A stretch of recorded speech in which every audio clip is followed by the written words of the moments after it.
Nu ką, vėl labas rytas tariu visiems dūmo broliam. Kaip visą laiką, šeštadienį rytas ir aš vėl prie rūkyklų.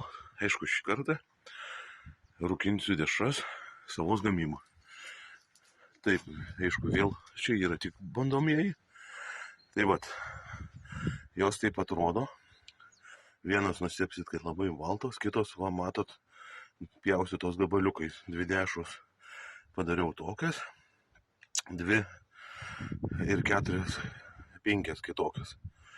Tai ten gaunasi malto faršo, bet mano buvo klaida padaryta, kad padauginau lašinių. Tad reikėjo skubos tvarka dadėti kumpio, bet vis tiek gavosi, kad vėlėsi ir sunkiai kišosi į būtent į apvalkalą. Taip, kad nepadarykit ir jūs tokios klaidos, nepadauginkit lašinių. Tai va, jau generatorius, kaip sakoma, įkūrinėjamas. Aišku, mėsą pirkausi Norfui. Gali ne koks sprendimas, bet kaip bandomiesiams variantams nieko kol kas pigiau neradau. Šiaip tai, aišku, būtų geriau rasti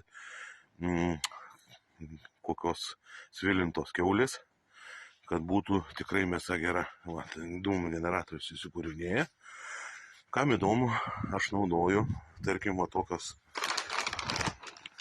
tokias pjuvenas, kurias va šitas būtent kiekiai pirkau žalioj stoteliai, mažesniais kiekiais yra Ermitažai, senukai ir panašiai. Tai va, čia, aišku, tiek video daug nekalsiu, bet, nu ką, bus kaip bus, žiūrėsim.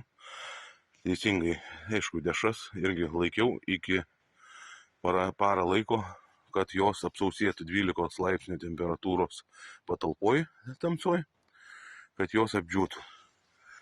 Šiaip tai, vat, jos apysausės, viskas tvarkoj. Nu, žiūrėsim, kas gausis. Aišku, rezultatą jau pasakysiu jau po viso rūkinimo proceso. Tai šiam kartui tiek. Jeigu kas įdomu, klauskite.